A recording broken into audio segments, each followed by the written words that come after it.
Não existe sandá profissional no Brasil. Essa é uma dúvida comum, até porque existem alguns campeonatos aqui no Brasil que oferecem a categoria profissional, mas não tem sandá profissional no Brasil, não tem, e nesse vídeo eu vou explicar o motivo.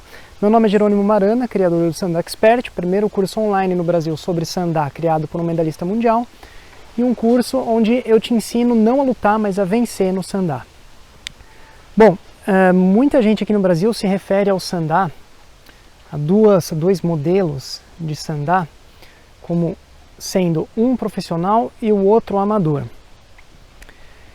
E essa divisão provavelmente vem do boxe. Na verdade ela não existe, eu vou explicar por quê, mas provavelmente ela vem do boxe. Eu vou falar sobre isso, como isso acontece no boxe, porque o boxe tinha essa divisão profissional-amador, e aí você vai entender o que eu quero dizer com isso.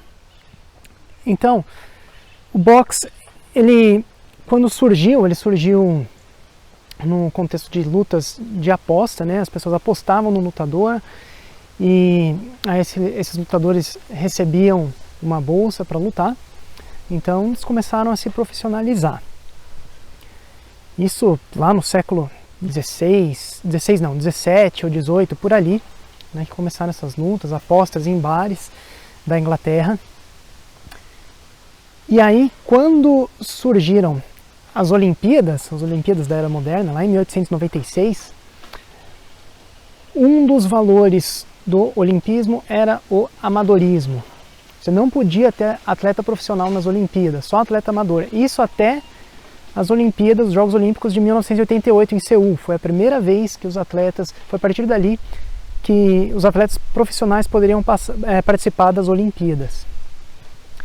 E o boxe é uma modalidade que esteve presente, acho que desde a primeira edição das Olimpíadas. Só que se não podia atleta profissional, então você precisava desenvolver o boxe amador.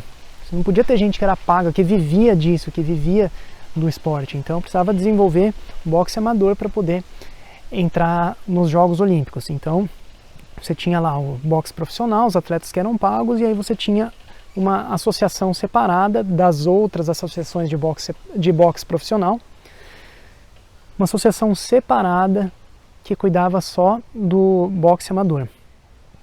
Então, boxe profissional, aquele que, né, Mike Tyson, tá, vários outros ali, aquele formato que a gente conhece faz tempo, só de luva, sem capacete, o boxe amador, que era o boxe olímpico. Ele tinha, não sei se ainda tem, se alguém souber aí pode escrever nos comentários, mas se usava capacete, regras diferentes, muito menos rounds do que uma luta profissional. Então aí ficou essa divisão, boxe profissional, boxe amador. E hoje em dia o boxe amador nem é chamado de amador mais. Bom, depois eu falo disso por quê. Vamos falar do sandá agora. Entendeu o boxe? Vamos falar do sandá. Na China, como tem algumas competições, várias competições de sandá com um formato parecido com o boxe, que é o ringue de corda, só de luva, não usa capacete, não usa o equipamento completo de proteção, as pessoas aqui no Brasil começaram a associar esse modelo de sandá com o sandá profissional e o formato do sandá com equipamento completo como sandá amador. Uma referência ao boxe profissional e ao boxe olímpico, ou antigo boxe amador. Só que essa divisão não existe. Por quê? Primeiro porque o Wushu, ele não é só um termo genérico assim que fala das artes marciais chinesas, mas ele também é uma política pública para as artes marciais chinesas, da qual o sandá faz parte. Por isso se tem competições de sandá na China com esse formato próximo do boxe, ligados à Associação Chinesa de Wushu. Então a Associação Chinesa de Wushu ela é responsável pelo sandá, independente do formato que ele vai ser. Pode ser uma competição igual campeonato chinês, campeonato mundial, né, que tem um equipamento completo, ou pode ser outros eventos lá com outras regras, com outro equipamento, mas está associado, está ligado à Associação Chinesa de Wushu mesmo assim. Então na China não existe essa divisão. E outro motivo é porque é o seguinte: não existe modalidade que a modalidade em si mesma é profissional ou amadora. O que existe é atleta profissional e atleta amador dentro de uma modalidade. Então, se o atleta é profissional, então aquela modalidade que ele participa é profissional para ele. Para o atleta que é amador, aquela modalidade não é profissional para ele, é uma modalidade amadora. Então, o que faz uma modalidade ser profissional ou não é o atleta ser pago para disputar, para treinar, para competir naquela modalidade. Por isso que o boxe amador deixou de ser chamado de boxe amador e passou a ser chamado de boxe olímpico. Se eu não estiver errado, se eu estiver errado, alguém que entende mais aí do boxe me corrige. Mas então, o atleta que está competindo lá no boxe olímpico, se ele é pago para aquilo, ele é profissional. Então não faz sentido chamar a modalidade de boxe amador. Boxe olímpico sim, porque ela tá dentro, é a modalidade de boxe, é o modelo de boxe que faz parte das Olimpíadas. Então para o sandá, para qualquer modalidade esportiva, é a mesma coisa. Só que tem o seguinte, você tem as competições aqui no Brasil que oferecem uma bolsa, uma premiação em dinheiro, às vezes tem uma ou outra, não é uma super premiação, assim, mas algumas se propõem a oferecer um prêmio em dinheiro para determinadas categorias e chamam essas categorias de categoria profissional. Só que não é o fato de pagar uma bolsa que faz essa categoria ser profissional. Não é isso. Porque profissional vem de profissão.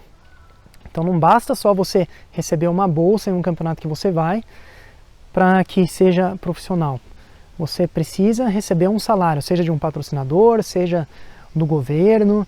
Então você tem países como a China, como o Irã, que os atletas recebem um salário para ser atletas de sandá, independente de se eles participam da modalidade só de luva, no modelo só de luvas, ali parecido com boxe, ou se participa do modelo ali com equipamento completo, não interessa. Os atletas recebem salário, eles vivem daquilo, é a profissão deles. Então, se você recebe um salário, seja de quem for, para você ser atleta, aí sim a modalidade é profissional para você que recebe um salário. Pode ser que você até tenha que complementar a renda com uma outra profissão, porque aqui no Brasil nem todo mundo consegue viver de uma profissão só, tem que fazer uma segunda para complementar a renda. Mas se você é pago para treinar o sandá, para viver do sandá, você tem um salário para isso, então aí sim você é um atleta profissional do sandá.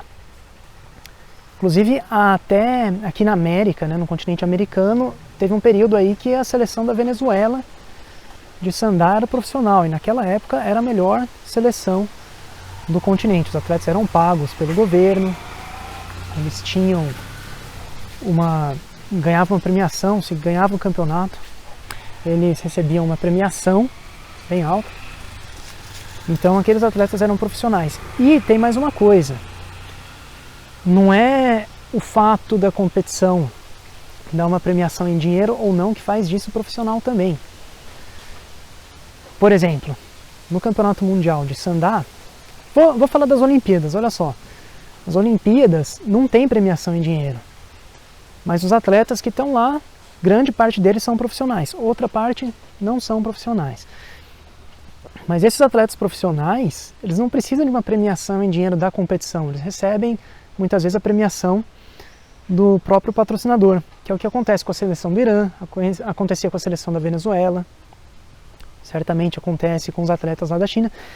Então, se o atleta vence um campeonato, o patrocinador, o governo, seja lá quem for que está bancando esse atleta, dá uma premiação para ele em dinheiro pelo resultado que ele atingiu. Pode ser uma determinada premiação para campeão, outra para vice e assim por diante. Então, o que importa não é a competição dar um prêmio em dinheiro para o atleta ou não, porque esse prêmio em dinheiro pode vir de outras fontes, pode vir do patrocinador, pode vir de quem banca esse atleta. Então, o que importa para a modalidade ser profissional é se o atleta que está disputando recebe um salário para poder ser atleta, tá? Para que a modalidade, para que o sandá, no caso, seja a profissão daquele atleta. Tô falando de profissão de atleta, né? Não do cara que, daquela pessoa lá que é professor, que dá aula e também participa de competição. Estou falando de você ser pago para ensinar e aí você vai competir. Estou falando de você ser pago para competir. Aí sim, a modalidade é profissional para você que é pago para isso. Agora, se você pensa em profissionalização do sandá, independente de se você já é profissional ou não, você precisa ter uma mentalidade profissional e enxergar a luta do sandá como um atleta profissional. Isso faz diferença também, porque não adianta você ser um profissional que faz o serviço meia boca lá, né? A gente sabe que em qualquer profissão são poucas as pessoas que são realmente profissionais, que são realmente boas naquilo que elas fazem. Então você precisa ter uma mentalidade profissional e enxergar a luta do sandá de forma profissional.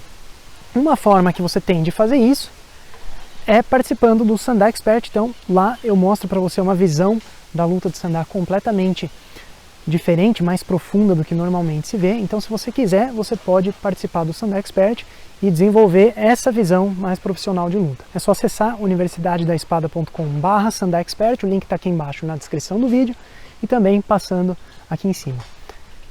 Então é isso, espero que você tenha gostado desse vídeo. Se inscreva no meu canal e clique no sininho para ativar as notificações e receber o aviso de todos os novos vídeos que eu postar. Deixe seus comentários aqui embaixo falando sobre o que você quer saber. Compartilhe com seus amigos e assista os outros vídeos que eu vou deixar aqui na tela para você também. Vou ficando por aqui, um grande abraço e até o próximo vídeo.